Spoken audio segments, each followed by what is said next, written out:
भाई करूया सुरू. हो.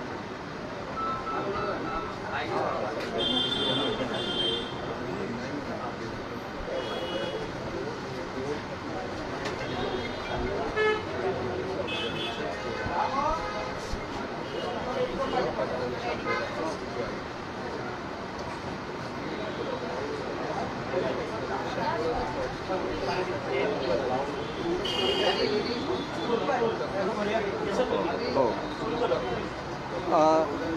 मी ज्या वेळेला मुलाखती दिलेल्या आहेत त्या वेळेला मी सांगितलेलं आहे की कोर्टामध्ये ज्यावेळेला एखादी मॅटर चालू असते त्यावेळेला त्याच्यावर कोणीतरी आपलं मतप्रदर्शन करणं किंवा वेगळं त्या ठिकाणी दिलेल्या निर्णयांचं वेगळं विपर्यस्त असं छापून येणं, कुठल्या मीडियावर छापून येणं किंवा न्यूजपेपरवर छापून येणं हे चुकीचं असतं.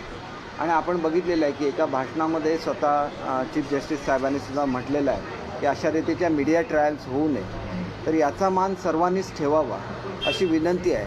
विशेषतः मी स्वतः कधीही कुठलेही कॉमेंट्स केलेले नाही की काय कोर्टामध्ये चालू आहे, पण आज काही ठिकाणी बातम्या प्रसिद्ध होत आहेत आणि त्याच्यामुळे प्रत्यक्ष ऑर्डर कोर्टामध्ये काय झाली ती अशा स्वरूपाची होती की डेट जी फिक्स केलेली आहे इलेक्शन कमिशनने ती 8 तारीख आहे आणि पिटिशनरना वेळ वाढून पाहिजे आहे. तर त्यांनी वेळ वाढून मागितलेल्याच्या संदर्भात आपण निर्णय द्यावा, याचा अर्थ त्यांना वेळ वाढवून द्यावा असा अर्थ होतो. परंतु मग चिन्हाच्या संदर्भात वगैरे अशा स्वरूपात बातम्या छापून आलेल्या आहेत. असं कुठेही कोर्टामध्ये म्हटलेलं नाही आहे. पिटिशनरला वेळ वाढवून द्यावा, ते वेळ मागणार आहेत आणि त्यांना वेळ वाढवून द्यावा अशा स्वरूपाची ही ऑर्डर आहे. तर त्यांनी ते कन्सिडर करावं अशा स्वरूपाची ही ऑर्डर आहे. असं असताना वेगवेगळ्या बातम्या येणं हे चुकीचं आहे आणि म्हणून नेमकं जे बोललं जातं आणि नेमकी जी ऑर्डर आहे तीच मीडियामध्ये सुद्धा आली तर मग लोकांमध्ये कन्फ्युजन निर्माण होत नाही. दुसरं आहे की कोणालाही घटनातज्ज्ञ म्हणून घ्यायचं आणि त्यांचं मत हे प्रदर्शित केलं जातं निर्णयाच्या संदर्भात. तर असं सुद्धा करणं जर अवॉइड करता आलं तर ते चांगलं होईल असं मला स्वतःला वाटतं. त्यांनी प्रतिक्रिया देणं आणि त्यांनी निर्णय काय होईल हे सांगणं ह्या दोन वेगवेगळ्या बाबी आहेत. त्याच्यामुळे ज्यावेळेला कोर्टामध्ये एखादी मॅटर चालू असते त्यावेळेला त्याच्यावर कुठलीही प्रतिक्रिया किंवा त्याच्यावर काही सांगणं हे योग्य नसतं असं हे माझं म्हणणं नाही. देशातल्या जे सर्वोच्च ऑथॉरिटी आहे त्यांचं हे म्हणणं आहे आणि त्याच्यामुळे ते तुम्ही बघितलं ते छापून आलेलं आहे. मीडिया टायर्ड होऊ नये असं त्यांनी म्हटलेलं आहे. तर महाराष्ट्रामध्ये एवढं तरी मी अपेक्षा करू शकतो की नेमकी जी ऑर्डर होती ही ऑर्डर जशीच्या तशी लोकांच्या समोर यावी एवढंच मी म्हटलं आणि मी काय म्हटलेलं नाही. जसं की मला या संदर्भात आणि काय बोलायचं नाही. आतापर्यंतचे तथ्य काय तुम्ही केस पूर्ण नाही केसच्याबद्दल मला काहीच म्हणायचं नाही आहे. इलेक्शन कमिशनच्या संदर्भात जे म्हटलेलं आहे ते एवढंच म्हटलेलं आहे की जे पिटिशनर आहेत आणि ते पिटिशनर वेळ मागतील तर त्या संदर्भात त्यांना वेळ वाढवून देण्याच्या संदर्भातलं तेवढंच म्हटलेलं आहे. याच्या पलीकडे आणि काही त्या ठिकाणी ऑर्डर झालेली. सर निवडणूक आयोगाची सुनावणी किंवा ते तुम्हाला जे सबमिशन द्यायचं होतं ते 8 तारीख ठरलेली होती. हो बरोबर आहे. हो. त्या संदर्भात नेमकं काय आक्षेप आहे? नाही त्यांचे पिटिशनरचं म्हणणं काय होतं म्हणजे त्यांचे जे वकील आहेत ते त्यांचं म्हणणं होतं की आम्ही आणि वेळ वाढवून मागणार आहे तर आम्हाला ती वेळ मागून मिळावी. तर त्याच्यात सांगितलं की ह्यांनी वेळ वाढवून मागितली तर त्यांना ती देण्यात यावी. म्हणजे असं थोडक्यात अर्थ आहे. कन्सिडरचा अर्थ काय होतो it is as good as order की त्यांना वेळ वाढवून द्यावी.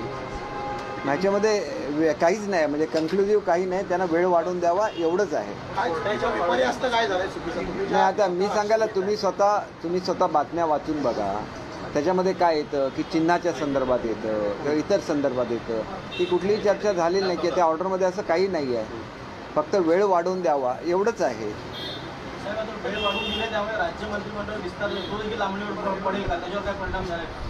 हे बघा या दोघांचा काहीही संबंध असेल असं मला स्वतःला वाटत नाही की असं कुठेही म्हटलेलं नाही आहे की मंत्रिमंडळाचा विस्तार करू नये वगैरे असं. मंत्रिमंडळाच्या विस्ताराची तारीख ही मुख्यमंत्री राज्यपाल महोदयांना कळवतील आणि त्यावेळेला तो होईल.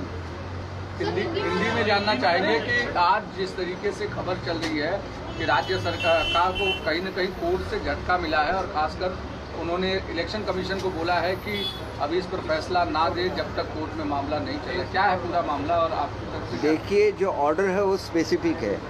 ऑर्डर में क्या बोला गया है कि इलेक्शन कमीशन के पास एक जो पार्टी जहाँ पे आर्गुमेंट कर रही थी, उन्होंने बोला है कि उनको और समय चाहिए, तो वो समय मांगेंगे इलेक्शन कमीशन के पास, तो उनको पर्याप्त समय दिया जाए। इतना ही क्या है, उसके बारे में और कोई भी ऑर्डर नहीं हुआ है।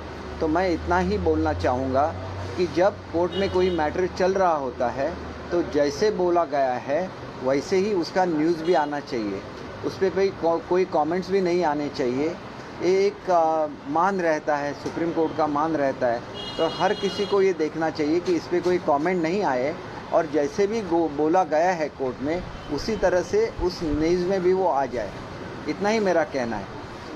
और हमने कभी भी इसके बारे में डिस्कशन कभी नहीं किया है, मैंने खुद कभी भी कमेंट नहीं किया है, लेकिन आज जो कुछ न्यूज़ आ रही थी उसमें कुछ अलग से न्यूज़ आ रही थी, इसलिए मैंने एक्सप्लेनेशन किया कि खाली इलेक्शन कमीशन को बोला गया है कि ये जो पिटिशनर है वो आपके पास वक्त मांगेंगे तो उनको वो वक्त दिया जाए।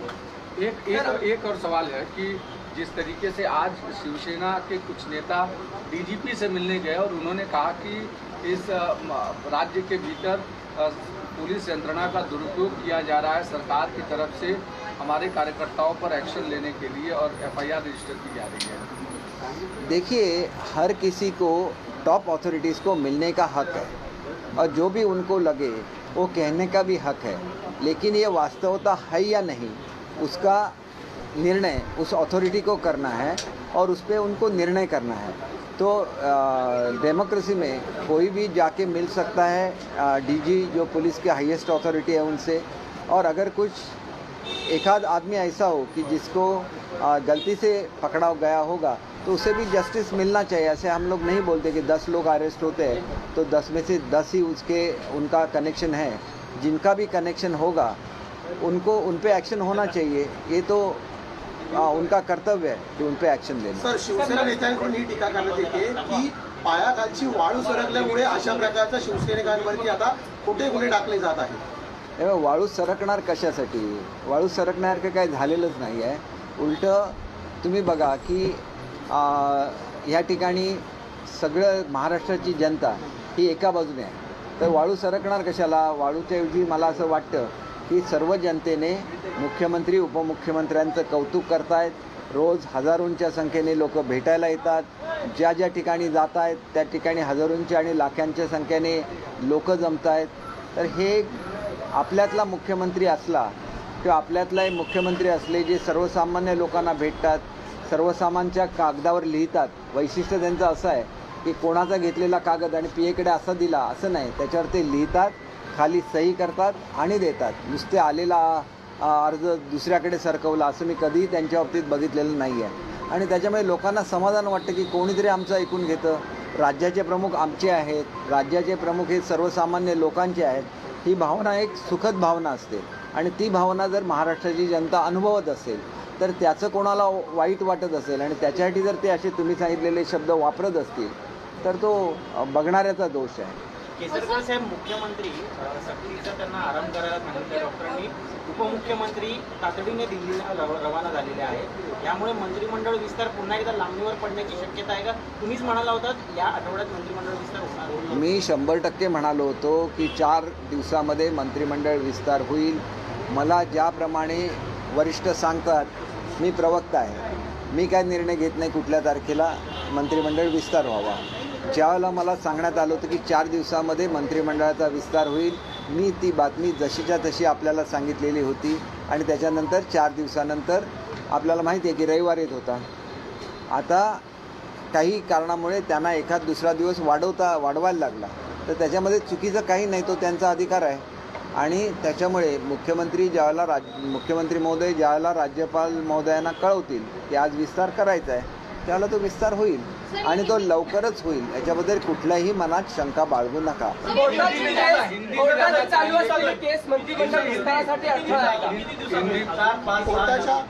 हे बघा, याच्यामध्ये 1-2 दिवसापेक्षा जास्त आणि वेळ लागावा असं मला स्वतःला वाटत नाही।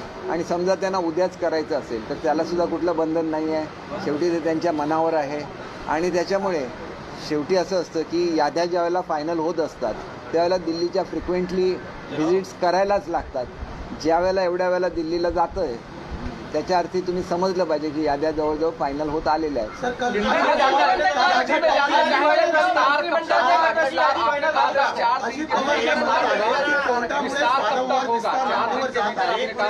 कशा प्रकारे पाहता, कारण आज पुन्हा आता नवीन तारीख मिळालेली आहे त्यामुळे 4 दिवसात होणारा विस्तार पुन्हा लांबणीवर जाणार आहे. कारण काय सर? हे बघा, मी तुम्हाला विस्तार लांबणीवर जाणार आहे असंही म्हटलेलं नाही आहे किंवा विस्तार लवकर होणार असंही म्हटलेलं नाही आहे. हे सगळे तुमचे अंदाज आहेत आणि तुमच्या मीडियामध्ये असं येतं आहे की उद्या मंत्रिमंडळाचा विस्तार होणार आहे, तर तुमच्या बातम्या माझ्यापेक्षा जास्त ॲक्युरेट असतात.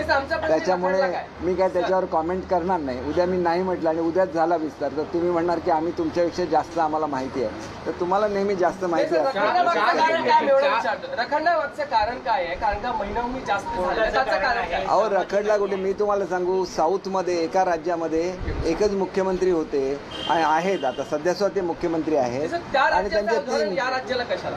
कशाला काय दिलंच पाहिजे ना. तुम्ही असं एक गोष्ट लक्षात घ्या की असं प्रत्येक ठिकाणी चालू असतं की महिनाभर तर सर्वसाधारणपणे जातोच मुख्यमंत्री आणि उपमुख्यमंत्री नेमल्यानंतर आणि त्याच्यानंतरच विस्तार होत असतो. अनेक ठिकाणी हे झालेलं आहे. त्याच्यामुळे महाराष्ट्रामध्ये थोडंसं वेगळ्या पद्धतीने सगळ्यांना उत्सुकता आहे लवकरात लवकर सगळे मंत्रिमंडळ यावं म्हणून तुम्हाला तो वेळ जास्त वाटतोय. म्हणजे आपण ज्याला खूप आतुरतेने वाट बघत असतो त्याला एखादा दिवस सुद्धा मोठा वाटायला लागतो. विस्तार कब तक होगा सर? विस्तार कब तक होगा? विस्तार कब तक होगा? खासकर आपने कहा था कि 4 दिन के भीतर विस्तार होगा. आमची लिस्ट फायनल जायची की नाही ह्याचं उत्तर शिंदे साहेब आपल्याला देऊ शकतात. विस्तार कब तक होगा? और आपने कहा था कि 4 दिन के भीतर विस्तार होगा. कल की संभावना जताई गई वो टल गई है, कैसे देख रहे हैं? टल रही है वो आप बोल रहे हैं, मैं कैसे बोल सकता हूँ टल तो कब रही तक है? विस्तार हो रहा है? वो तो मुख्यमंत्री साहब का प्रियोगेटिव रहता है. उपमुख्यमंत्री साहब से बात करके वो अनाउंस कर देंगे कि किस तारीख को विस्तार हो रहा है. लेकिन लग रहा है आपको कि जिस तरीके से आज सीएम छुट्टी पर है, डीसीएम दिल्ली चले गए, विस्तार कल होने की संभावना, और अगर होनी होती तो आपने सारे जो संभावित मंत्री हैं उनको बुला लिया क्या आपने? नहीं, ये सब आप ही बातें कर रहे हैं, मैं इसके बारे में क्या बोलूँ. आप मुझसे ज़्यादा जानते हैं इसलिए आप ही सब बातें करते हैं और लोग भी आप में ज़्यादा विश्वास करते हैं. मैंने तो एक छोटी सी चीज़ बताने के लिए एक प्रेस कॉन्फ्रेंस ली थी कि जो कोर्ट में जैसे ऑर्डर हुआ है उसी तरह से उसको मीडिया में भी आना चाहिए और ये आना ही योग्य है, ऐसे मेरा कहना है. और उस तरह से ये ऑर्डर आप खुद चेक कर लीजिए कि क्या ऑर्डर थी और उसी तरह से आप उसको लाएंगे मीडिया में तो मैं आपका सबका बहुत आभारी रहूँगा. संजय राऊत यांना 8 ऑगस्टपर्यंत ईडी कोठडी वाढवून दिलेली आहे. त्याचबरोबर त्यांनी सांगितलेलं आहे की जे काही सुरू आहे सुनील राऊतचे राजकीय नहीं, इसका जवाब शिंदे साहब आपको दे सकते हैं. आज उनकी तबीयत ठीक नहीं है. जब मैं उनको मिलने के लिए गया था तो डॉक्टर साहब उनको चेक कर रहे थे. इसका मतलब सचमुच ही उनकी तबीयत ठीक नहीं है. बहुत दिनों से वो सोए भी नहीं थे तो एक स्ट्रेस आ जाता है. आप बहुत अपने तबीयत को बहुत ये देते हैं तो उससे थोड़ा स्ट्रेस आ जाता है. तो उनको चेक कर रहे थे और आपने भी देखा हुआ है नासिक में गए तो 3-3 बजे तक लोग उनका इंतज़ार करते रहे. औरंगाबाद में गए थे वहाँ पे भी लोग देर रात तक उनका इंतज़ार कर रहे और वो लाखों की संख्या में थे, हज़ारों की संख्या में रहे. क्योंकि ऐसे मुख्यमंत्री मिल गए जो सामान्य लोगों को मिलते हैं, उनसे बातें करते हैं, उनका दुख समझ लेते हैं और उस पर एक्शन भी करते हैं. तो ये वाजिब है कि उनको भी ज़्यादा समय देना पड़ा है और इस दरमियान उन्होंने अपने हेल्थ का केयर नहीं लिया है. तो इसके लिए ऐसे जो रहते हैं नेता तो उनको चेक करना पड़ता है उनकी आरोग्य के बारे में. वही वो जनरल चेकअप था और उनको डॉक्टर ने बोला है कि एक आध दिन आप ये लेंगे, रेस्ट लेंगे तो आप बिल्कुल. सर लेकिन 10 तारीख से पहले हो जाएगा मंत्रिमंडल विस्तार? 10 तारीख से पहले होने की संभावना है? आप हमेशा मुझसे बुलवा लेते हैं और फिर मुझे से पूछते हैं कि वो क्यों नहीं हुआ. ये बोलना अच्छा नहीं है.